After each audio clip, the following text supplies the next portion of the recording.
બનાસકાંઠા જિલ્લાના ડીસા તાલુકામાં સ્થાનિક સ્વરાજની ચૂંટણીને લઈને ભાજપનો પ્રચાર જોરશોરથી ચાલી રહ્યો છે। આજે ડીસાના જૂના ડીસા અને વાસણા વિસ્તારમાં ભાજપના આગેવાનો અને કાર્યકર્તાઓએ ડોર ટુ ડોર પ્રચાર કરીને મતદારોનો સંપર્ક કર્યો હતો। ડીસા તાલુકાના જૂના ડીસા અને વાસણા ગામે ભારતીય જનતા પાર્ટીના જિલ્લા પંચાયત તેમજ તાલુકા પંચાયતના ઉમેદવારોના સમર્થનમાં ડોર ટુ ડોર પ્રચાર કરવામાં આવ્યો હતો। આ પ્રચારમાં જૂના ડીસાના સામાજિક આગેવાન જયેશભાઈ દેસાઈ, વાસણાના ઉદયસિંહ ઠાકોર, સોમાભાઈ પટેલ તેમજ જૂના ડીસા શક્તિ કેન્દ્રના પ્રમુખ એવા વિપુલભાઈ મંડોરા સહિત મોટી સંખ્યામાં કાર્યકર્તાઓ જોડાયા હતા। ડીસાના જૂના ડીસા અને વાસણા વિસ્તારમાં ભાજપના પ્રચારને સારો પ્રતિસાદ મળતા ચૂંટણીના સમીકરણો વધુ રસપ્રદ બન્યા છે। આજે અહીંયા વાસણા છે, અહીંયા જૂના ડીસા અને વાસણા। હવે આની અંદર જિલ્લા પંચાયત અને તાલુકા પંચાયત એ જૂના ડીસાથી લગભગ વાસણા સુધી બંને ચૂંટણી થાય છે। તો એની અંદર હવે તમે હાલ ભાજપમાં છો? આજે વાસણા ગામે જિલ્લા પંચાયત અને તાલુકા પંચાયત સીટમાંથી કાર્યકર્તાઓ અહીંયા વાસણા ગામે હાજર રહ્યા અને ડોર ટુ ડોર પ્રચાર કર્યો। વાસણા ગામનો પણ ખૂબ પ્રતિસાદ મળ્યો કે ભારતીય જનતા પાર્ટીને અમે 70% ગામમાંથી વોટ આપીશ અને વિજય બનાવીશું।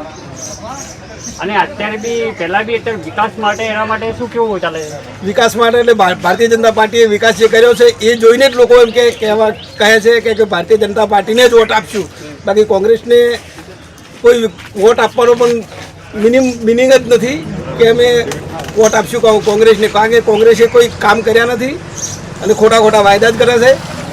અહીંયા વાસણાની અંદર તો ફક્ત લોકો એક જ કમળ જોઈને જ વોટ આપવાના છે, કોઈ ક્રોસ બીજું કોઈ કરવાનો આમો મોકો આવતો જ નથી। ફક્ત ને ફક્ત કમળ જોઈને જ લોકો દરેકને વોટ આપવાના છે। એટલે બંને જિલ્લા પંચાયત અને તાલુકા પંચાયત બંને ભાજપ તરફી જ વોટ થશે એવું હું ખાતરી આપું। અમારે તો હવે વાસણામાં તો બીજીપી છે, પ્રજાપતિ તો હંમેશના માટે બીજીપીથી ભરેલી જ છે। પ્રજાપતિને તો બધા વોટ બીજેપીમાં અથવા 70%, 30% થાય છે અમારે વોટે।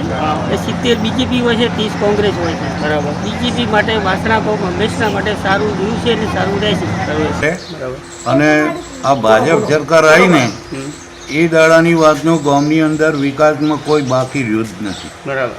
બહુ મોટો વિકાસ છે અને ભાજપ સરકાર કામ સારામાં સારું કરી રહી છે અને ભાજપ સિવાય બીજે વોટ આલવું એ આપણને યોગ્ય લાગતું નથી। બરાબર। ઉમેદવારો બધા સારા જ હોય પણ પક્ષ આપણે જોવો પડે, સમજ્યા? એટલે પક્ષ જોઈને આપણે વોટ આલવું પડે। બરાબર। ઉમેદવાર કોઈ ખોટો હોતો નથી, કોંગ્રેસ સરકાર ખોટી નથી પણ એના કાર્યકર્તાઓ ખોટા। હા, એટલે આપણે આ ભાજપનું છે એમાંય કોઈ હોય, બધાય કોઈ આપણે પોતે ઓગળીઓ હરખી હોતી નથી પણ આપણે મોદી સાહેબ બેઠા તો ઉજી બીજે ટપકું કરાય નહીં। બરાબર। અને ગામનો વિકાસ બહુ થાય। આખી આપણી ગુજરાત ગણો કે આખા ભારતની અંદર આટલો મોટો વિકાસ કામ ચાલી રહ્યું છે એ તો મોદી સરકારના હસ્તક ચાલી રહ્યું છે।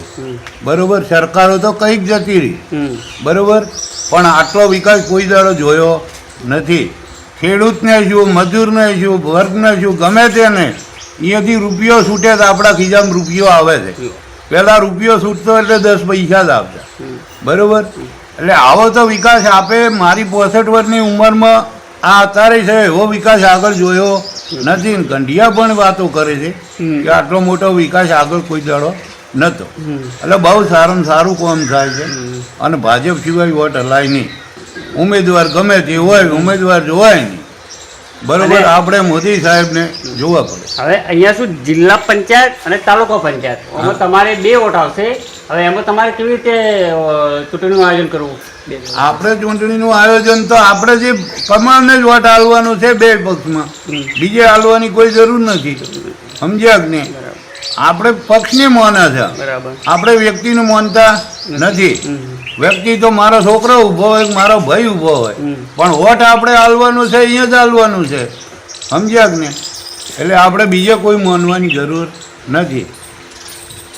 ટુડે ન્યૂઝ ગુજરાતી, વિપુલ મંડોરા, કેમેરામેન ઈશ્વર કુશાલ માજીરાણા।